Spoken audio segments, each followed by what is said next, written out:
Hello વિદ્યાર્થી મિત્રો, એજ્યુકટેકનો ચેનલમાં આપનું સ્વાગત છે। આજે આપણે શીખીશું ધોરણ 7 વિષય ગુજરાતીની તારીખ 13/4/2026ના રોજ લેવાનારી વાર્ષિક પરીક્ષાના મોડલ પ્રશ્નપત્રનું સોલ્યુશન। વિદ્યાર્થી મિત્રો, આ પ્રશ્નપત્ર માત્ર નમૂનારૂપ છે, તેના આધારે તમે પરીક્ષાની તૈયારી કરી શકો છો। તો ચાલો શીખીએ ધોરણ 7ના ગુજરાતી વિષયના મોડલ પ્રશ્નપત્રનું સોલ્યુશન। આપેલ પ્રશ્નપત્ર 80 ગુણનું રહેશે, સમય 3 કલાકનો છે અને તારીખ 13/4/2026ના રોજ લેવાનારી વાર્ષિક પરીક્ષા માટે ઉપયોગી બનશે। પ્રશ્ન નંબર 1, પાઠ્યપુસ્તકના આધારે પ્રશ્નોના જવાબ લખો। 1, સંગીત વાગતું હોય ત્યારે તમને કયા કયા કામ કરવા ગમે છે? જવાબમાં લખી શકાય, સંગીત સાથે મને પ્રાર્થના કરવી ગમે, નાસ્તો કે ભોજન કરવું ગમે, ગૃહકાર્ય કરવું ગમે છે। આમ મારા મનગમતા કામ કરતી વખતે સંગીત વાગતું હોય તે મને ગમે છે। 2, વ્યાયામ અંગેના દાદાજીના વિચાર જણાવો।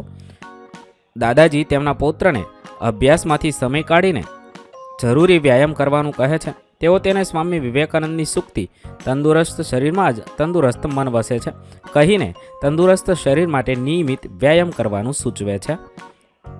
3, તમે પદયાત્રાના કયા કયા તીર્થસ્થાનો વિશે જાણો છો? હું ગુજરાતના ડાકોર, અંબાજી, બહુચરાજી, ચોટીલા, વીરપુર, સાળંગપુર, પાવાગઢ વગેરે પદયાત્રાના તીર્થસ્થાનો વિશે જાણું છું। 4, ઘડવૈયા એટલે શું? જવાબમાં લખી શકાય, ઘડવૈયો એટલે નિર્માણ કરવા પાવરધો માણસ। અહીં કાવ્યમાં આપણને રાષ્ટ્રનું નિર્માણ, તેનું ઘડતર કરનાર પ્રજાજનોને ઘડવૈયા તરીકે દર્શાવાયા છે। 5, શાળામાં કાર્યક્રમ સફળ બનાવવા તમે શી તૈયારી કરો છો?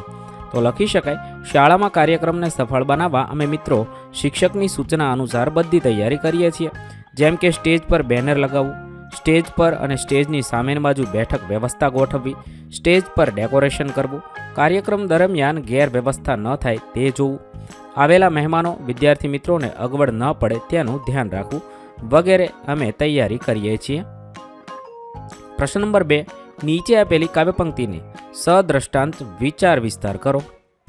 1, વિપત વડે ના વલખીએ, વલખે વિપત ન જાય, વિપતે ઉદ્યમ કીજીએ, ઉદ્યમ વિપતને ખાય।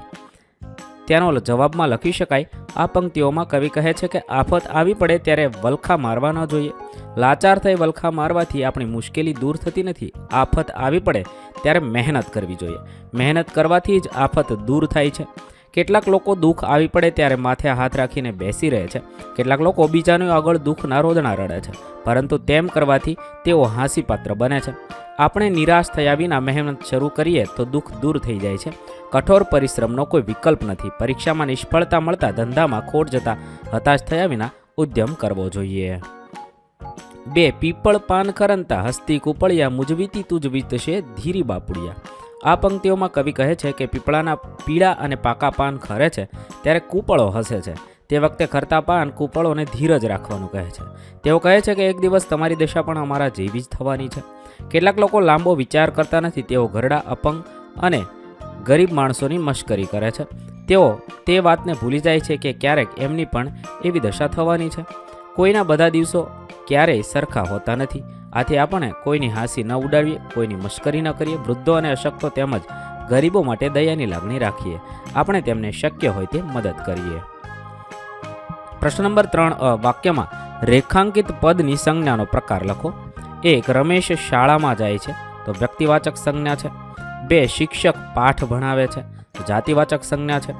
3, જીવનમાં આનંદ જરૂરી છે, તો ભાવવાચક સંજ્ઞા છે। 4, પુસ્તક જ્ઞાન આપે છે, પુસ્તક એ જાતિવાચક સંજ્ઞા છે। 5, ઘરમાં લોખંડનો દરવાજો છે, લોખંડ એ દ્રવ્યવાચક સંજ્ઞા છે। 6, મુશ્કેલીમાં હિંમત રાખવી જોઈએ, તો હિંમત એ ભાવવાચક સંજ્ઞા છે। આ રીતે આપણે રેખાંકિત પદની સંજ્ઞા કઈ છે તે લખવાનું છે।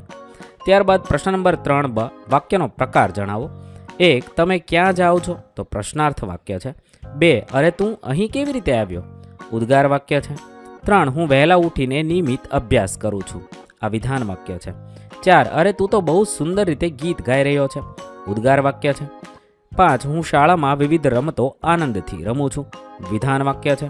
6, તમે તમારું હોમવર્ક સમયસર પૂરું કર્યું છે, આ પ્રશ્નાર્થ વાક્ય છે। આ રીતે આપણે વાક્યના પ્રકાર લખીશું। ત્યારબાદ પ્રશ્ન નંબર 4, નીચે આપેલા વાક્યોને બહુવચનમાં ફેરવવાના છે।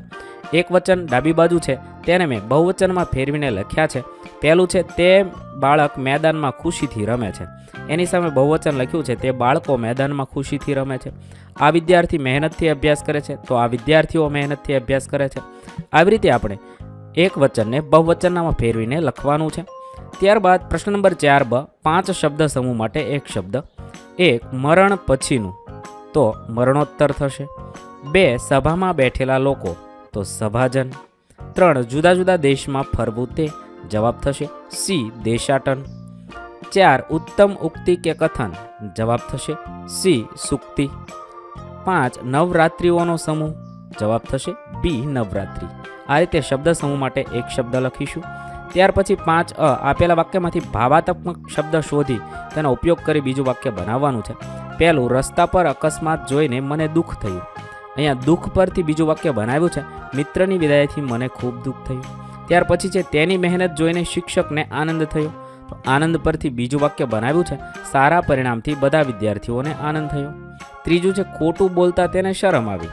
તો શરમ પરથી બીજું વાક્ય બનાવેલું છે પોતાની ભૂલ સ્વીકારતા તેને શરમ આવી. આ રીતે આપણે ભાવાત્મક શબ્દ શોધી તેનો ઉપયોગ કરી બીજું વાક્ય બનાવવાનું છે. પ્રશ્ન નંબર 5 બ આપેલ પરિસ્થિતિના આધારે સંવાદ લખવાનો છે. પહેલું છે પરિસ્થિતિ. તમે કપડાની દુકાનમાં કપડાં ખરીદવા જાઓ છો. દુકાનદાર અને ગ્રાહક વચ્ચેનો સંવાદ.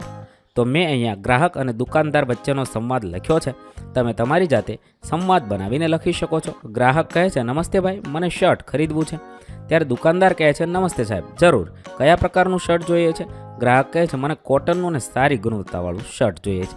આ રીતે મેં કપડાની દુકાનનો એક સંવાદ લખ્યો છે. તમારે તમારી જાતે સંવાદ લખવાનો છે. બીજું છે તમે ડૉક્ટર પાસે સારવાર માટે જાઓ છો. ડૉક્ટર અને દર્દી વચ્ચેનો સંવાદ. તો દર્દી કહે છે નમસ્તે ડૉક્ટર સાહેબ, મને છેલ્લા 2 દિવસથી તાવ આવે છે. ડૉક્ટર કહે છે નમસ્તે, તમને અન્ય કોઈ તકલીફ છે? દર્દી કહે છે હા, મને માથાનો દુખાવો અને થાક પણ લાગે છે. ડૉક્ટર ઠીક છે, હું તમારો ચેકઅપ કરું છું. દર્દી કહે છે બરાબર ડૉક્ટર. ડૉક્ટર તમને સામાન્ય વાયરસનો તાવ છે, દવા લખી આપું છું. દવા કેટલા દિવસ લેવી પડશે? ડૉક્ટર કહે છે 3 દિવસ અને આરામ કરો. દર્દી કહે છે ઠીક છે, આભાર ડૉક્ટર.